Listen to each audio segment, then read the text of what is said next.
Victoria, je vous ai dit, qui est cheminote et qui est gilet jaune dans le collectif de Rungis. Merci à elle.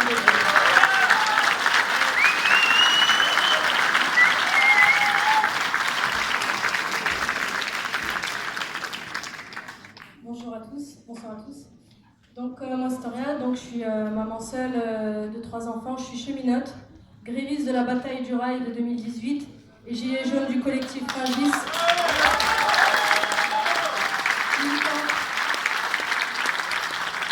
Militante à Révolution permanente, le média en fait que vous connaissez quasiment tous, les premiers à avoir relayé la lettre de la fille de Zineb Redouane, que je remercie chaleureusement de sa présence.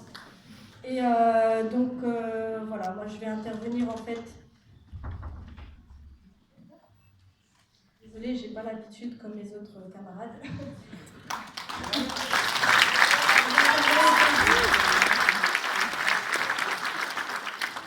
J'interviens aujourd'hui dans ce débat sur l'Union européenne, pour moi qui est un débat central, vu le combat que nous menons en fait depuis le 17 novembre, le combat que nous menons contre l'oligarchie, le gouvernement et le système.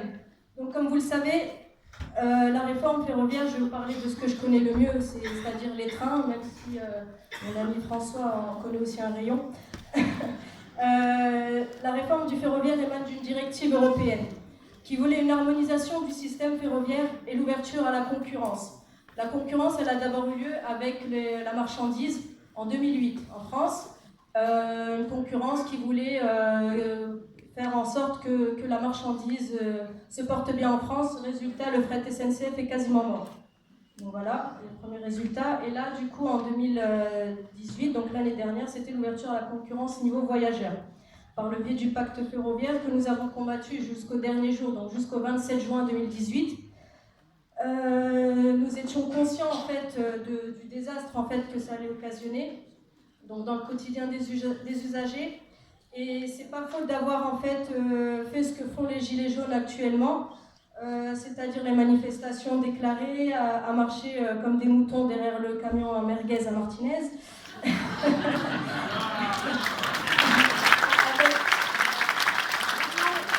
Avec des faux chiffres, comme vous connaissez tous, les faux chiffres du gouvernement. On était une centaine de cheminots grévistes l'année dernière. Les opérations coup de poing, la recherche de l'opinion publique favorable, l'information, le tractage, le gazage, les joies du militantisme docile pour alerter et se poser en rempart devant le rouleau compresseur qu'est le gouvernement Macron. Donc il était évident que si nous tombons en fait face à ce gouvernement, on était vraiment le dernier rempart social en fait, et vous le savez tous, vous savez l'issue de ce combat, on est tombé faute de soutien, et faute de soutien, et c'est aussi une faute de politique syndicale qui a été désastreuse, et donc voilà, vous connaissez la suite. Cela dit, les directives européennes, le gouvernement sait se cacher derrière en fait, parce que nous ont tout de suite dit ah là là, le pacte ferroviaire c'est pas nous, c'est pas de notre faute, c'est la faute de l'Europe. Moi j'ai envie de vous dire que non, ce n'est pas l'Europe qui impose, mais c'est bel et bien le gouvernement et le patronat français.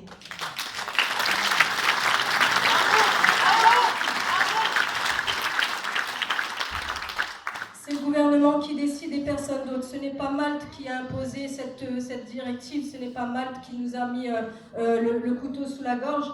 La partie politique de cette réforme est menée comme bon lui semble par le pays qui applique cette directive.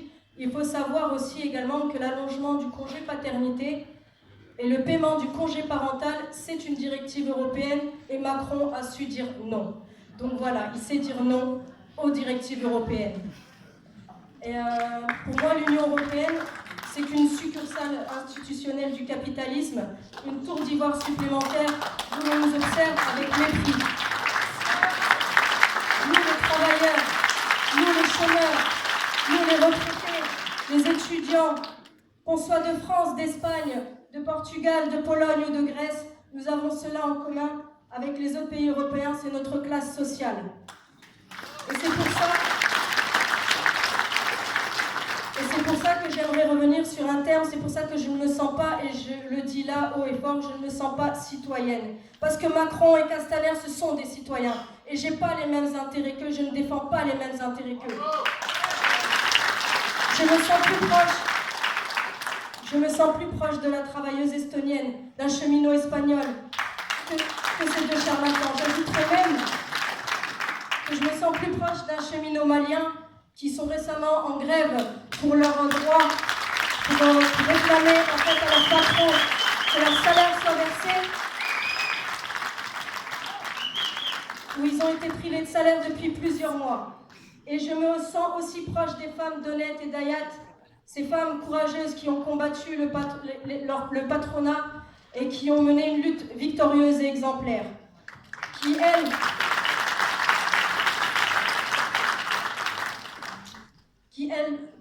est la nationalité française ou pas, on voit bien l'hypocrisie de ce système lorsqu'on sait que ces femmes qui travaillent dur avec un salaire de misère payent des taxes et des impôts comme tout le monde et n'ont pas le droit de s'exprimer dans les urnes. Donc voilà, alors que j'entends des déclarations de nationalistes, souverainistes, populistes sur la psychose de la vague migratoire qui va déferler sur l'Europe comme les fameuses élucubrations du pacte de Marrakech qui fait plonger la tête la première bon nombre de gens très influençables. Tout ça me fait rire sur les tentatives de récupération grotesques du mouvement. Les gens ont compris que le véritable problème, c'est pas l'immigration, mais bien la répartition des richesses, le fait d'une poignée de grands patrons.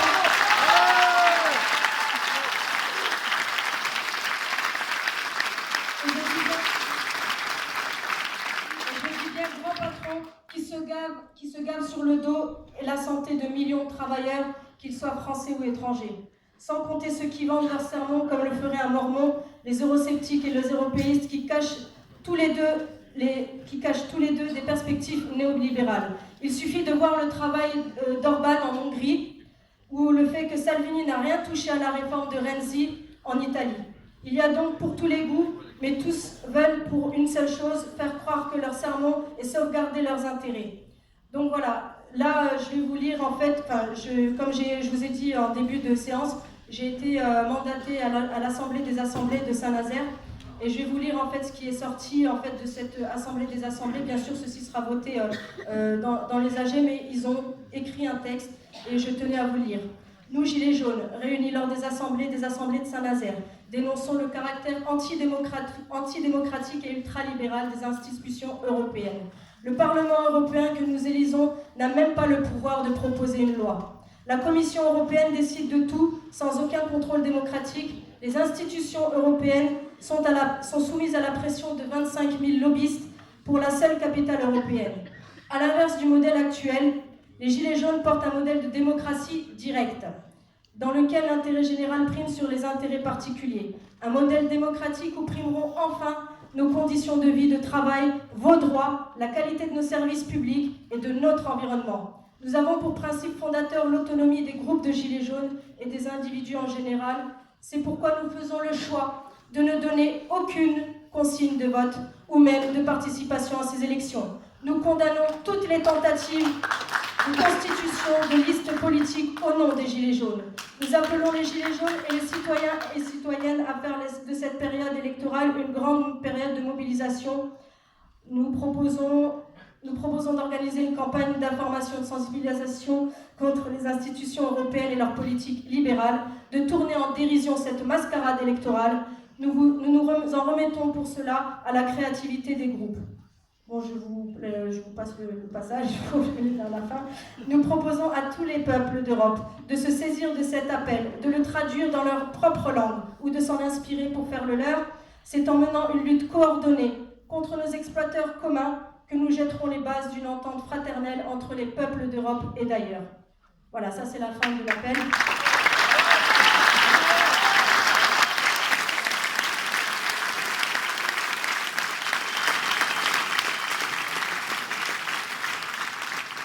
Donc on voit bien la volonté de dénoncer la politique libérale antidémocratique européenne, un lieu de pouvoir où toutes les décisions sont prises sans que nous les exploiter n'ayons mot à dire. Mais nous avons des choses à dire, l'intelligence collective, la démocratie parfaitement horizontale et directe fonctionne et on l'a prouvé à Commercy et à Saint-Nazaire. Pas de leader, pas de chef autoproclamé. Tout le monde est au même niveau. Ce sont les décisions collectives qui prennent le dessus. Oui, car nous sommes de la même classe, nous combattons le système capitaliste, nous nous sommes éveillés à la politique, nous avons compris que ce n'était pas réservé uniquement à l'élite bourgeoise qui, du fin fond de la Creuse à la bourse du travail, qu'on soit très jeune ou très vieux, qu'on soit français ou étranger, nous sommes capables de réflexion et d'action et de faire de la politique, même beaucoup mieux que les pantins qui nous gouvernent. Donc,